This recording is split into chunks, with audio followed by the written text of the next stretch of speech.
start with Damon and then work our way down. Thank you. Public Defender. I would hope that however we move forward, we incentivize de-incarceration and community healing. And what I mean by that is I'm hearing communities share a concern I have, which is this idea, you know, if you build it, you will fill it.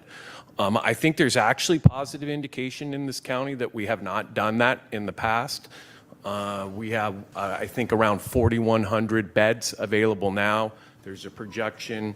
Is it Consuelo? We have a rated capacity of a little over 4,800, Okay. and of those, 38 are deemed,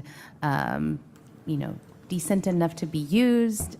Sometimes we have to close beds in order to make some physical improvements, and other times, as Greta mentioned, the building is crumbling around us, and so the sheriff's office and the custody health team have the very difficult job of moving people from one housing unit to another.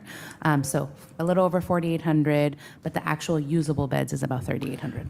And not that long ago, we had maybe an average standing population of about 4,000. During COVID, we were down to almost 3,000. In recent months, we've been close to 2,300.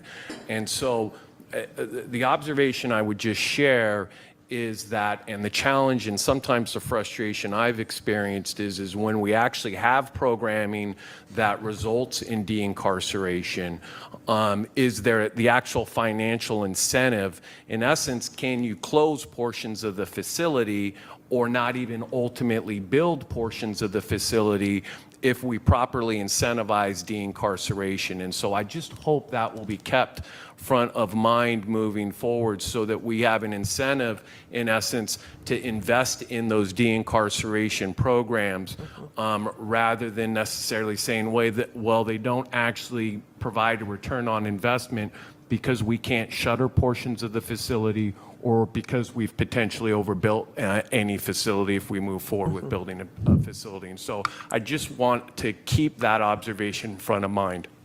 Damon, to your comments, I think absolutely this plan is designed to account for, as part of the phasing, constant revisiting of our jail population projections for exactly the reason you say. It also has replacement facilities enter in phases for exactly that reason as well. So we know that right now, and I'll just say the red buildings, I wish I had the slide in front of me that had all the red buildings on the Elmwood campus that are getting ready to be demolished.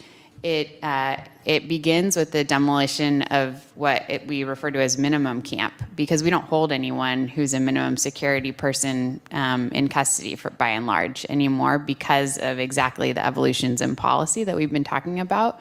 Those facilities are really deteriorated. We need to tear them down. We won't be building new minimum housing units because we shouldn't be housing folks in custody if they're minimum security people. And so that wholesale demolition of minimum camp reflects what we already know today.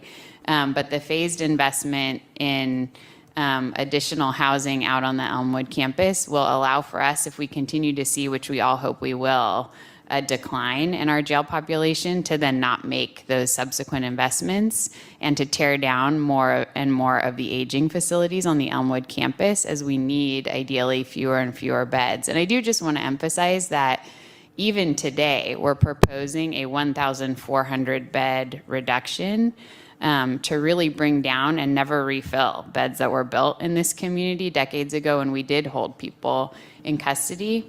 Alternate Public Defender, Sylvia Perez McDonald. Thank you. First, in my almost 30 years of practice in this county, from the defense perspective, I can say without hesitation that I've never seen a leadership in our county that is more committed to the welfare and well-being of our community, and that the political motivation here is really the long-term investment in the community. The responsible thing to do is what I think the board is leaning to do, which is to invest in the infrastructure that is legally mandated, and it's not a choice. And I know that from my perspective. I also know that from a practical, pragmatic perspective, on a daily basis, we struggle constantly in the the service of the people that are in that facility, because despite the fact that we are doing our damnness to offer as many services as possible, sometimes it's impossible to fit all the services we want because the infrastructure is so lacking. And that would be, it would be irresponsible for us to fail to address that.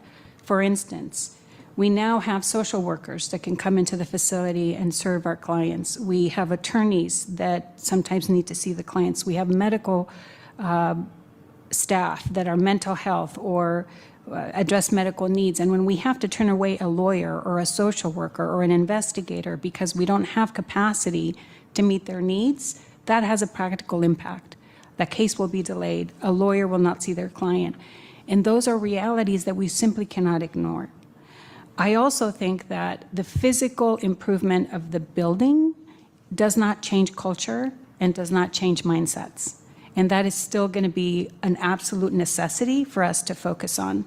And I know that we're on the right path to do that. In this report, in this session, we know that there's going to be this survey.